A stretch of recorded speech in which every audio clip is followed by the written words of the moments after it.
আজি আমাৰ বৰদৈচিলা কলাকেন্দ্ৰ নাজিৰাৰ উদ্যোগত আয়োজন হোৱা গ্ৰীষ্মকালীন 7 দিনীয়া গ্ৰীষ্মকালীন শিবিৰৰ অন্তিমটি দিন।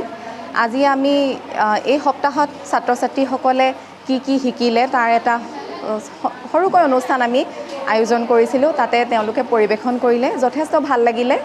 লগতে অভিভাৱকসকলে বহুতখিনি উৎসাহ যোগাইছে আমাক। আমাৰ বিদ্যালয়ৰ সঞ্চালক শ্ৰী মনোজ দত্ত ডাঙৰীয়া আৰু সঞ্চালিকা বাইদেউ মীনাক্ষী দত্ত, তেওঁলোকক বহুত ধন্যবাদ জনাইছোঁ। আমাকো এটা সুবিধাৰ দিয়াৰ বাবে ছাত্ৰ ছাত্ৰীসকলক শিকাবলৈ, আৰু ছাত্ৰ ছাত্ৰীসকলক বহুত ধন্যবাদ। তেওঁলোকে যে আগুৱাই আহিছে আমাৰ পৰা শিকিবলৈ, সেইবাবে আমাক বহুতখিনি ভাল লাগিল। তেওঁলোকৰ সহযোগিতা সঁচাই বহুত ভাল। নজনা কিবা এটা শিকিবলৈ আগবাঢ়িছে, ভাল লাগিছে। কাৰণ যিহেতু এতিয়া গৰমৰ বন্ধ, তেওঁলোকে পঢ়াখিনি অকণমান কিনাৰত ৰাখি আমাৰ লগতে এতিয়া দৈহিক আৰু মানসিকভাৱে অকণমান 2 দিনমানৰ বাবে আমাৰ লগত জড়িত হৈ পৰিলে। তেওঁলোকৰ সহায় সহযোগিতা যথেষ্ট মানিবলগীয়া। নমস্কাৰ। প্ৰথমে মই বৰদৈচিলা কলাকেন্দ্ৰৰ তৰফৰ পৰা আপোনালোকৰ সকলোলৈ অভিনন্দন জ্ঞাপন কৰিছোঁ। আজি আমাৰ শেষৰটো দিন। আমি এটা গ্ৰীষ্মকালীন শিবিৰ অনুষ্ঠিত কৰিছিলোঁ এই বিদ্যালয়তে। আমি দেখা পাইছোঁ আমাৰ অকল স্কুলৰ ছাত্ৰ ছাত্ৰীয়ে নহয়, বাহিৰৰ বহুত ছাত্ৰ ছাত্ৰীয়ে আহি পেলাই আপোনালোকে নিশ্চয় ইয়াত দেখিলে এগৰাকী বোৱাৰীয়েও ইয়াত অংশগ্ৰহণ কৰিছে, নাচিছে ইয়াত। আমি সকলো এনেকৈ অহাৰ বাবে আমি বহুত আনন্দিত হৈছোঁ। আমাৰ ইয়াত 100 ওচৰা-ওচৰি আমাৰ ছাত্ৰ ছাত্ৰী হৈছে। আমি সকলোকে বিহু শিকাইছোঁ, আধুনিক নৃত্য, হিন্দী আৰু অসমীয়াৰ ভাৰতনাট্যমৰ যোগেদি শিকাব বিচাৰিছোঁ। আৰু বিহু নাচ, ল'ৰাৰ লহৰী এইবিলাক আমি অনুষ্ঠিত কৰিলোঁ। আজি শেষৰ পৰ্যায়ত আমি এই অনুষ্ঠানকেইটা ৰাখিলোঁ। সকলোৱে উপভোগ কৰিলে। এটা গ্ৰীষ্মকালীন শিবিৰ হিচাপে আমি যিটো ৰাখিলোঁ 7 দিন, সঁচাকৈ ইমান অনুভৱ কৰিছোঁ। এনেকুৱা এটা পৰিৱেশ, যিটো পৰিৱেশ আমি আপোনালোকক আমি ভাষাৰে বুজাব পৰা নাই। সকলোৱে ইমান আগ্ৰহেৰে শিকিবলৈ আহিছে, আৰু আমাৰ প্ৰশিক্ষাৰ্থীসকলে ইমানেই ধুনীয়াকৈ শিকাইছে, সেইবাবে মই খুব আনন্দিত। আৰু সকলোকে মই ধন্যবাদ জ্ঞাপন কৰি মই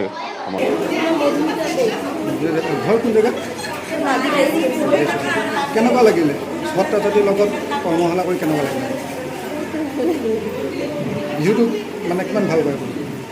মই আগৰ পৰা ইচ্ছা ইমানকৈ সাজু হোৱা নাছিলোঁ, তথাপি ভাল লাগিলে, মনটো ভাল লাগিলে। আগে পিছে এনেকুৱা বিহু কৰ্মশালা কৰিছে নে আপুনি? এইবাৰ প্ৰথম। আপোনাৰ ল'ৰা ছোৱালী কিহত পঢ়ি আছে? ছোৱালীয়ে কৰ্মশালা ইয়াত কৰি আছে নেকি? মাকে জীয়েকে একেলগে কৰ্মশালা কৰিছে, দুয়োগৰাকীয়ে কৰিছে। কেনেকুৱা অনুভৱ? কেনেকুৱা লাগিছে? এনেকুৱা অসমীয়া এটা সংস্কৃতি আপুনি শিকিবলৈ ওলাই আহিছে।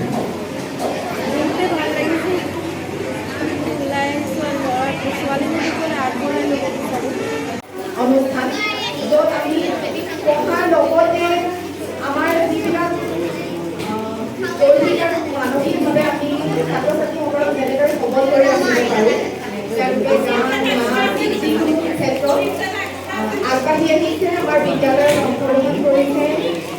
শিল্পী, সেই শিল্পীও কিন্তু আগবাঢ়ি যাব নোৱাৰে। এইবিলাক আমি দেখা শুনা কথা। গতিকে অভিভাৱকসকলে এই কথাবিলাক ছাত্ৰ ছাত্ৰীক শিকাব লাগিব। তেতিয়াহে আজি আমি এই যে প্ৰশিক্ষণ দিছোঁ, ইয়াৰ সফলতাৰ সমাপ্তি ঘটিব।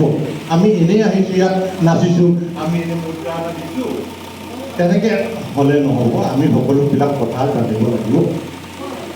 বিহুৰ কথাকেই যদি কোৱা যায়, বংগ লেখক হেমাংগ বিশ্বাসে কৈছিল যে অসমত যিটো নাই বিহুত সেইটো নাই, আৰু বিহুত যিটো নাই অসমত সেইটো নাই। তাৰমানে অসমত যিবিলাক বস্তু আছে, নৈ বিল গছ লতিকা পৰ্বত পাহাৰ জীৱ জন্তু, প্ৰত্যেক ছাত্ৰ ছাত্ৰীয়ে নিজৰ এজন নিৰ্দিষ্ট গুৰু আছে।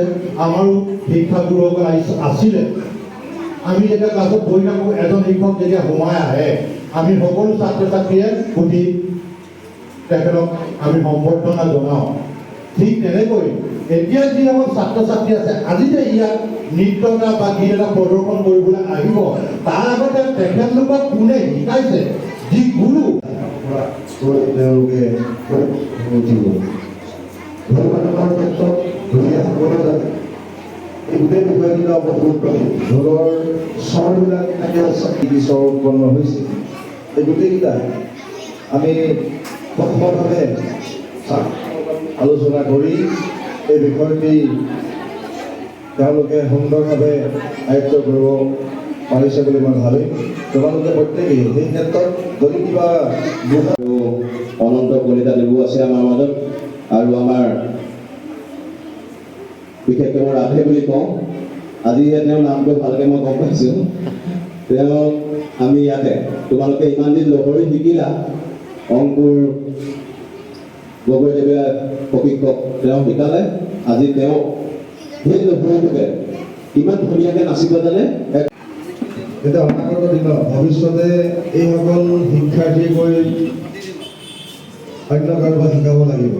সেয়েহে আমি ইয়াতে সেইখিনি যাতে শুদ্ধ ৰূপত আমি গ্ৰহণ কৰোঁ তাৰ বাবে মই সকলোকে অনুৰোধ জনাইছোঁ।